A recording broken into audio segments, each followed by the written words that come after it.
President Trump returned to the United Nations today for the first time since his re-election. He's also going to meet with President Zelensky of Ukraine. So I want to bring in his Secretary of State right now, Marco Rubio.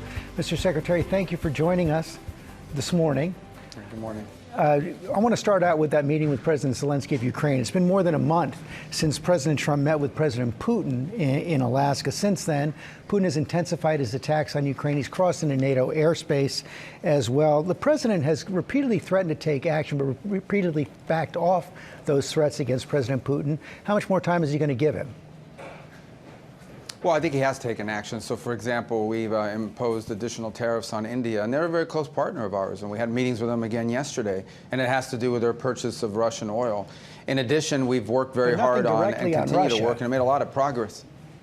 Well, look, you look at the bill that Congress was considering, and on putting forward the Lindsey Graham bill, that bill was about tariffs on India and China for the purchase of oil and gas from Russia. I think the president has also called on Europe to step up to the plate. And, there are countries in Europe that are still buying massive amounts of natural gas and oil from Russia, in essence, directly fueling the war effort. The president has also instructed us, and we've made a lot of progress working on security guarantees. Shortly after the Alaska meeting, all of these leaders from Europe came to Washington. We agreed to work on security guarantees for the future of Ukraine after the end of this conflict. We've made a tremendous amount of progress in creating the outlines for that, and that's going to be essential in any negotiated end to the war. It doesn't appear to be making any difference with President Putin.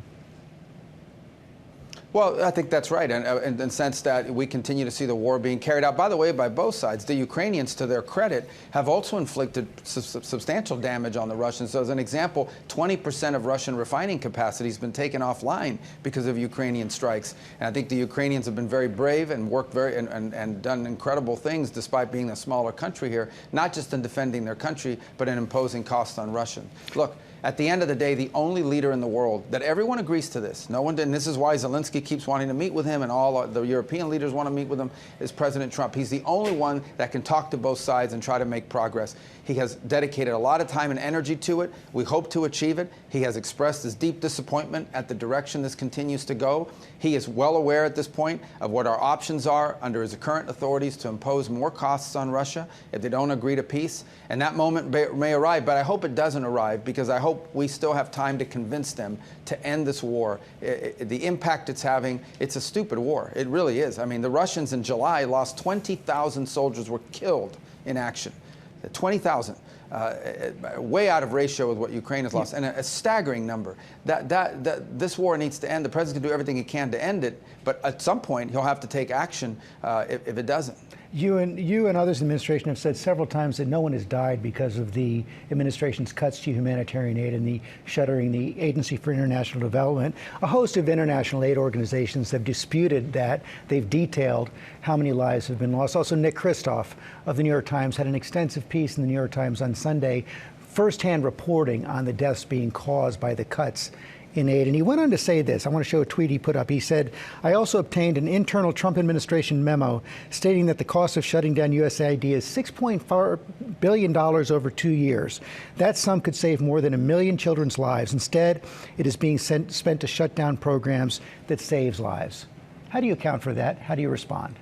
Well, that wasn't a memo. That was somebody who wrote an email giving their opinion internally. That is not an official document. That's someone who didn't agree with our decision. This is not about cutting aid. We're going to do aid. It does cost money to shut down AID, doesn't it?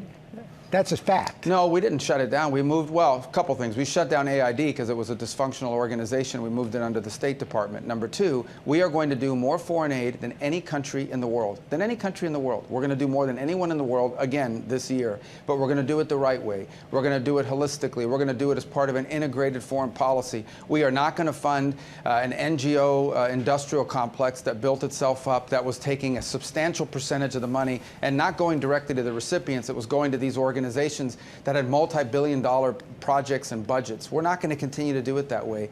We are going to provide aid. We're providing aid now. We just rolled out our new initiative on health. It's going to be much more successful and much more effective. We're going to enter into direct compacts with the countries. We're going to empower our embassies and our ambassadors to direct which projects we fund. and how much money countries are going to be receiving. So we are restructuring the way we do aid. It's going to be far more effective, and it's going to be integrated into our holistic foreign policy. That's all in the future. But are you standing by that comment that you're saying that no one has died? No, it's happening now. That's not in the future. No one it's has died now. because of the aid cuts? Are all those aid organizations That's lying? ridiculous. Well, first of all, then they died because England didn't give enough money, or Canada didn't give more, or China did. Let's blame the other countries that don't do any foreign aid. How about China? I mean, China's the second largest economy in the world. They don't give money to these projects. So you're no longer disputing that the aid China cuts have didn't cost give more people's money? lives. You're no longer disputing that. It didn't. I think anybody who tells you that somehow it's the United States, if we cut $1, somehow we're responsible for some horrific thing that's going on in the world is just not true. Beyond that, I would say that in some of these places well, if that dollar's not going the to reason why the feeding aid someone didn't or get medicine, there, someone's going to die, aren't one they? of the reasons why some of these places didn't get the aid is not because we cut the aid. It's because there's a war going on and the aid never got to the people. So in Sudan, for example, it's not just a humanitarian catastrophe, it's a war zone. Okay, the aid is stolen, the aid is impeded. In fact, they use aid as a tool against the people, and so blocking aid is a tool and an arm of war. So in some of these places, the reason why the aid isn't getting there is it can't be distributed. Look at Haiti. One of the reasons why aid can't be distributed in Haiti is you can send all the aid in the world you want. It gets hijacked and stolen by criminal gangs that control the country. And so they're the ones to blame for whatever happening there, not us who provided more aid than anybody else. Let me just try Haiti, one more in time. Africa, Are you standing in virtually by every part of the world. Are you standing by your contention that no one has died because the United States has cut aid? No.